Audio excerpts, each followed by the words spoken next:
Consider the function f half to one. तो इस function का डोमेन जो है वो हाफ टू वन है। तो जो भी हम लोग बातें करेंगे वो हाफ टू वन में ही करेंगे। And codomain is all real number. अब फंक्शन डिफाइंड है 4√2 x³ -3√2 x-1। मतलब ये क्यूबिक पॉलिनोमियल है।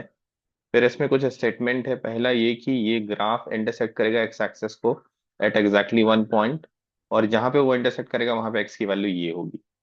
तो जैसा कि डोमेन ये है, इस इंटरवल के अलावा कहीं इंटरसेक्ट करेगा तो वो हम कंसिडर नहीं करेंगे। सिर्फ इसी इंटरवल में ग्राफ हमें बनाना है। तो जब आप डिफरेंशिएट करेंगे इस क्यूबिक को, differentiation gives you the idea of increasing decreasing and the nature of graph. तो डिफरेंशिएट करेंगे तो एक क्वाड्रेटिक मिलेगा विच इज 4√2 x³ का डिफरेंशिएशन 3x², और x का डिफरेंशिएशन आपका हो गया 1। तो यहां से आपके पास क्या है, 3√2 कॉमन ले लीजिए and it will be 4x² - 1, which can be factorized into 2x - 1 into 2x+1। तो इसके रूट्स जो हो जाएंगे वो आपके हाफ एंड नेगेटिव हाफ हो जाएंगे। Roots of this f dash x are half and -1, which are the critical points. तो ये माइनस हाफ हो गया, ये हाफ हो गया। हाफ से कोई भी बड़ी वैल्यू लेंगे तो ये पॉजिटिव होगा, और आपको इन्वेस्टिगेट कहाँ करना है, हाफ से वन में करना है। तो हाफ से वन में ये थ्रू आउट इंक्रीजिंग होगा। हाफ से वन में ये फंक्शन क्या होगा, इंक्रीजिंग होगा। F x is increasing through out in the interval half से वन। अब आप देखिए कि एफ ऑफ हाफ की वैल्यू क्या आ रही है, पॉजिटिव आ रही है, नेगेटिव आ रही है।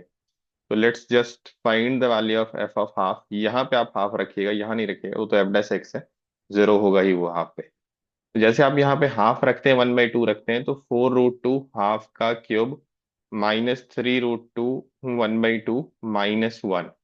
तो ये कितना आ जाएगा आपका, 1/2 का क्यूब इज 1/8, तो ये हो गया 1/√2। And this will be 3/√2 -1। Clearly ये नेगेटिव आ रहा है, नेगेटिव आ रहा है। जब आप वन रखेंगे तो क्या आ जाएगा आपका, एफ ऑफ वन इज 4√2 -3√2 -1। तो ये आपका आ रहा है √2 - 1 है। √2 इज क्लियरली मोर देन 1, तो √2 - 1 पॉजिटिव आ रहा है। तो अगर आप रफ स्केच बनाना चाहें इस ग्राफ का, एफ एक्स का, in the interval half to one, कोई भी पॉलिनोमियल फंक्शन जो होता है वो कंटिन्यूअस होता है through out in the domain. इसका डोमेन क्या है, हाफ टू वन है। अगर डोमेन आर होता तब भी ये कंटिन्यूअस होता।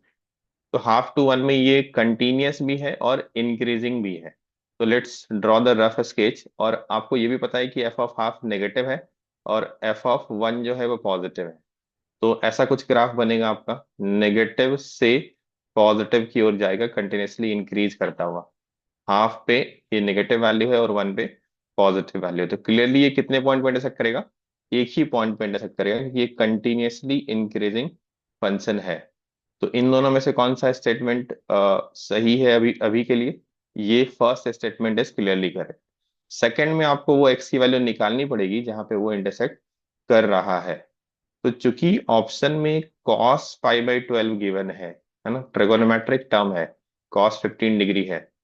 तो हम लोग ऐसा कर लेते हैं, ये जो क्यूबिक है हमारे पास 4√2 x³ -3√2 x - 1 = 0, इसमें x की जगह पे cos थीटा रख लेते हैं। बेनिफिट इसका क्या होगा, जैसे आप cos थीटा रखेंगे ना, पहले और दूसरे टर्म में आप √2 कॉमन ले लीजिए, और आपको मिलेगा 4 cos³ theta -3 cos theta, and you can transpose one on the other side.